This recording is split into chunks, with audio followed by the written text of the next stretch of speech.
Look, we've all been there, staring at ourselves in the mirror, promising that tomorrow is the day everything finally flips. But let's be real. Most of those promises die before the sun even comes up. But why? Because we all treat change like a light switch when it's actually more like a lock that requires a very specific set of keys. If you've ever felt stuck, stagnant, or like you're running on a treadmill of bad habits, it's not because you're broken. It's because you haven't hit one of the 4 universal triggers for human transformation. There are only 4 ways a person can truly change, and once you understand which one you're currently facing, the path forward becomes undeniable. The first, and honestly the most common way we change, is when we hurt enough that we have to. This is the rock bottom principle. Think about it. Why do we finally quit that soul-crushing job or walk away from that toxic relationship? It's rarely because we found a better option. It's because the pain of staying where we are has finally become greater than the fear of the unknown. Pain is the universe's way of saying, this path is closed. It's an aggressive, loud, and often brutal motivator, but it is incredibly effective. When the discomfort of your current reality becomes unbearable, change isn't a choice anymore. It's a survival mechanism. If you're hurting right now, don't just sit in it. Use that friction as fuel. That burn you feel, that's the energy required to launch you out of the pit you're in. But we don't always have to wait for the world to break us. The second way we change is when we see enough that we are inspired to. This is the power of vision and exposure. You can't desire what you don't know exists. If you've lived your whole life in a small box, you'll think the box is the entire world. But the moment you see someone who looks like you, came from where you came from, and achieved what you dream of, something shifts in your DNA. Inspiration is the realization that if they can, I can. It's the 4-minute mile effect. Once Roger Bannister did it, dozens of others followed because the mental ceiling had been cleared.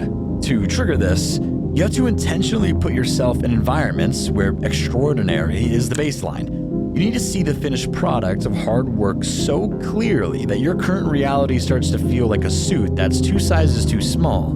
Now, inspiration is great for the spark, but the third way we change provides the actual engine, and that's when we learn enough that we want to. This is the cognitive shift. Most of our bad habits are actually just logical responses to a lack of information. Once you truly learn the mechanics of how your body processes sugar, you don't just try to eat better, you want to, because you can't unknow the damage now. Once you learn how compound interest works, blowing money on temporary junk starts to feel physically painful. Education removes the blindfold. When you fill your head with enough why and how, your desires naturally begin to realign with your goals. You stop fighting yourself because your brain has finally calculated that the old way of living is simply a bad deal. If you want to change your life, start by changing your library. And finally, there is a beautiful, often overlooked way we change. When we receive enough that we are able to. This is the grace factor. Sometimes we have the will, the vision, and the knowledge, but we lack the resources or support to move. This is about the power of investment, whether that's a mentor giving you their time, a friend giving you a place to stay, or a stroke of luck that provides the capital you need. Receiving isn't just about money, it's about capacity. When you are finally given the tools, the safety net, or the big break, the weight on your shoulders lifts just enough for you to finally take that first step. It's the realization that you don't have to do it all alone. But here's the kicker. You have to be positioned to receive it.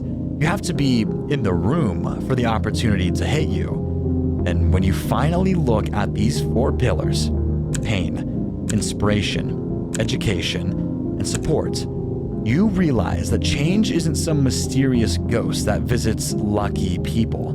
It's a structural process. No other way is possible. If you aren't changing, it's because you haven't hurt enough, you haven't seen enough, learned enough, or you haven't received enough. So stop waiting for motivation to strike like lightning. If you're in pain, use it.